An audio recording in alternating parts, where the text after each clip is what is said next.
तो बीच में से कुछ लाइट का प्रॉब्लम था, शायद वाईफाई जो चला गया था कनेक्शन।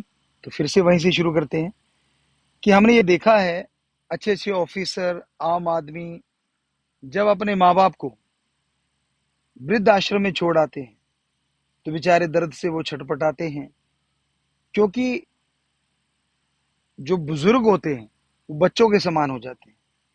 तो हमारा ये कल्चर रहा है, हमारी संस्कृति रही है कि हमारे जो आगे बच्चे होते हैं छोटे वाले, वो उन बुजुर्गों को एक खिलौने की तरह से लगते हैं। यानी उनके पोता पोती नाती जितने भी होते हैं, वो सारे के सारे उनके साथ खेलते हैं, बड़ी खुशी आती है उन्हें। लेकिन आप उनको ऐसे निकाल फेंकते हैं, जैसे कहते हैं दूध से मक्खी निकाल के फेंक दी। तो ये हमारी संस्कृति नहीं कहती।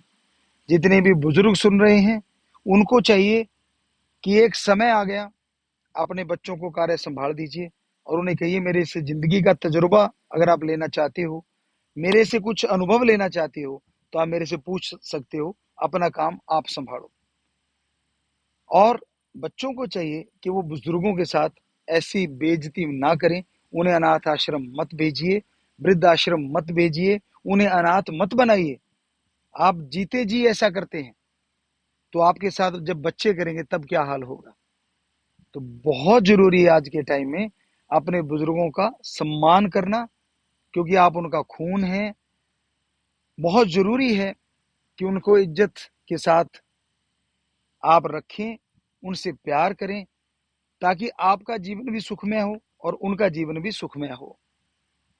जरा सोच के देखिए, कब से उन्होंने आपको बड़ा करना, कितने सपने जुड़े थे आपके साथ। बड़ा होगा, फिर ऐसे होगा, फिर वैसे होगा। हमारे टाइमों में हम लोग अपने माँ बाप से ये नहीं पूछा करते थे क्या कर रहे हो, क्या काम हो रहा है, कितना पैसा कमा लिया आपने, क्या कर लिया। सिर्फ ये होता था कि ठीक है, जो चीज चाहिए वो ले लिया करते थे। लेकिन आज का दौर ऐसा आ गया है, जीते जी अपने माँ बाप को मार देते हैं आज के बच्चे। उन्हें तो सब कुछ पैसा चाहिए, पगला जाते हैं हद से ज्यादा। और उस पागलपन में फिर यही एक शामिल हो जाता है कि उन्हें घर से निकाल दो। और घर से निकालने के लिए जो आश्रम बनाए जा रहे हैं, वृद्ध आश्रम, उनमें भेजना बड़ा आसान हो जाता है।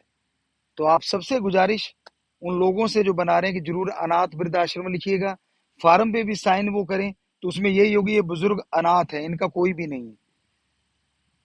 वैसे तो ऐसी नौबत नहीं आनी चाहिए हमारी संस्कृति में, क्योंकि आगे से आगे पीढ़ी दर पीढ़ी चलता रहता है। बच्चे को माँ बाप संभालते हैं और जब माँ बाप बुजुर्ग हो जाते हैं उनको बच्चे संभालते आए हैं। इसलिए हमारी संस्कृति पूरी दुनिया में नंबर वन है। पर आज आप इसे डुबोए जा रहे हैं, नशे की वजह से, पैसे की वजह से, लोभ लालच की वजह से। तो प्यारी साथ संगत जियो, जितनी भी साथ संगत है, आप हम उनसे हाथ जोड़ के प्रार्थना करते हैं, बुजुर्गों से, बच्चों से, कि आपस में तालमेल बना के चलिए, किसी का गलत ना करें, किसी के बहकावे में ना आए, बल्कि अपने बुजुर्गों का साथ दीजिए। वो आपके हैं, आप उनका खून हैं।